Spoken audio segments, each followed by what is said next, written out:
د قرغئ ولسوالۍ د قومونو د یووالي سرتاسري شورا نوی رئیس د یوې پراخې غونډې په ترڅ کې د یادې ولسوالۍ ولسونوته معرفي شو. په همدې اړه د قرغئ ولسوالۍ په انګړ کې یوه پراخه غونډه نیول شوې وه چې د ولایت مرستیال والي په ولسي جرګه کې د لغمان د خلکو استازي، د لغمان امنیي قمندان، ملي امنیت رئیس، قرغئ ولسوال د ولایتي شورا رئیس، نور ګڼ شمېر حکومتي مسؤلینو، دیني عالمانو، قومي مشرانو او ځوانانو هم پکې برخه اخیستې وه. لومړی د قرغئ ولسوال فرهاد ثاقب له لوري د غونډې برخوالو ته ښه راغلاست وویل شو. ورپسې په ولسي جرګه کې د لغمان خلکو استازي جنرال عبدالمنیر ترخیل وینا وکړه. زیاته یې کړه چې د شورا جوړول یو الهي حکم دی، په دې سره د ولسونو ګڼو ستونزو ته رسیدګي کیږي. د لغمان مرستیال والي الحاج شهزاده مظلومیار غونډې ته د وینا په ترڅ کې وویل د قرغئ ولسوالۍ ولسونو د یووالي او سولې لپاره ډیر فعالیتونه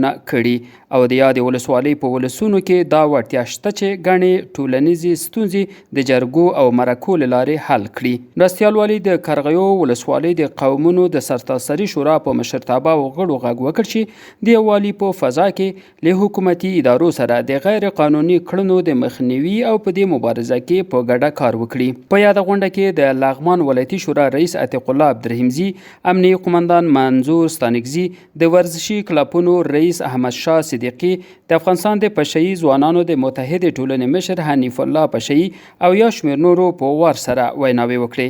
وروسته د لغمان مرستیال والي په ولسي جرګه کې د لغمان خلکو استازي او نورو مسؤلینو له لوري حاجي محمد حیات هوتک ته د قرغئ ولسوالۍ د قومونو د سرتاسري شورا د مشر په توګه لونګۍ په سر کړه او د یادې ولسوالۍ ولسونو ته معرفي شو. په پای کې ښاغلي هوتک ولسونو او حکومتي چارواکو ته ډاډ ورکړ چې په اخلاص او صداقت سره به خپله دنده ترسره کړي. ډېر په اخلاص په ایماندارۍ ماته یو اعتماد رایې راکړې وله. اوس هم د دویم ځل دپاره دا ډېر دروند بار ده، ډېر دروند پیټ دی، تاسې د ما په اوږو کېښوده. زه انشاءالله د تاسې د دغه اعتماد نه مننه، د تاسې د دغه اخلاص نه مننه.